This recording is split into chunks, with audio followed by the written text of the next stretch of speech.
Welcome to the deep dive. Today, we're tuning into, well, a really ancient voice, someone incredibly important in early Christian history, Polycarp, the Bishop of Smyrna.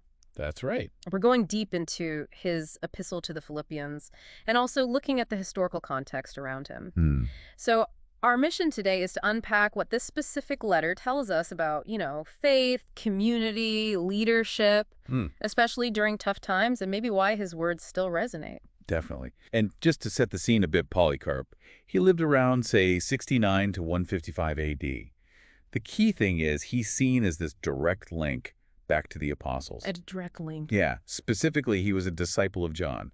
So he acts as this vital bridge, really, connecting that first apostolic generation with later church figures like Irenaeus, who learned from him.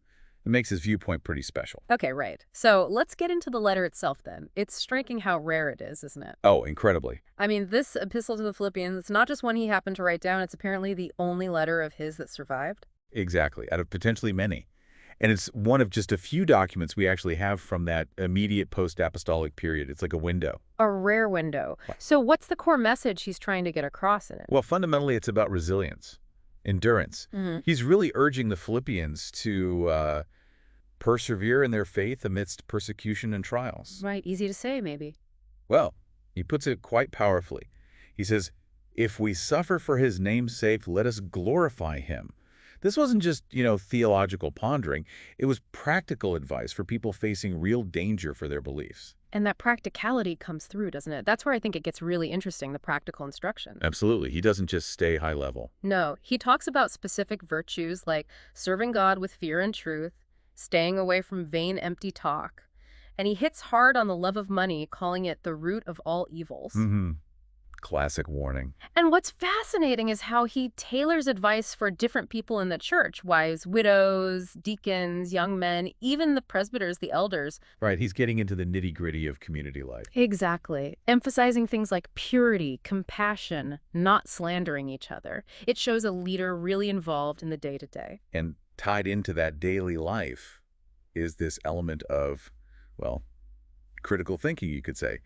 He wants them to discern sound doctrine. How so? He warns them pretty strongly against anyone who might pervert the oracles of the Lord, their core teachings, or people denying the resurrection. Strong warnings. Very. He calls such people the firstborn of Satan. That's pretty direct language. Shows how seriously they took doctrinal integrity. His solution, go back to the word which has been handed down.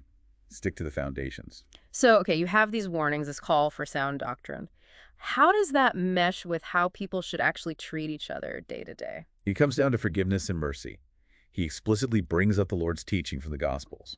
Judge not that you be not judged. Forgive, and it shall be forgiven unto you. Be merciful, that you may obtain mercy. So these aren't just nice ideas. Not at all. For Polycarp, they seem to be essential commands for keeping the community together, especially when facing external pressures. That leads into a really human part of the letter, doesn't it? The bit about valens. Ah, yes. That's quite moving, actually.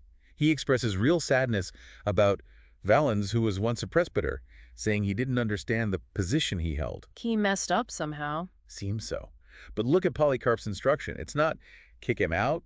It's not count such as enemies, but call them back as suffering and straying members. Wow. So restoration, not just punishment. Exactly. That focus on compassion, even for a leader who stumbled, really tells you something about their priorities. It's about restoring the person, the community. And what gives all these teachings about suffering, perseverance, forgiveness such incredible power is Polycarp's own life story. Right, absolutely. His words about suffering aren't theoretical. He lived it.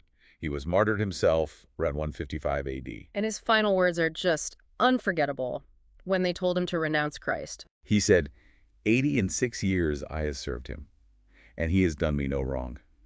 How then can I blaspheme my King and Savior? Chilling. It gives his letter a whole different weight. It really does. Yeah. His death wasn't just an end. It became this powerful spiritual example, a model of courage, of faithfulness that inspired Christians for centuries. He didn't just talk the talk. He walked the walk right to the end.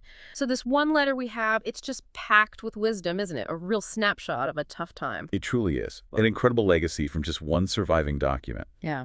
And maybe the thing to really ponder from all this is Polycarp's focus on faith and patience. when things are incredibly difficult.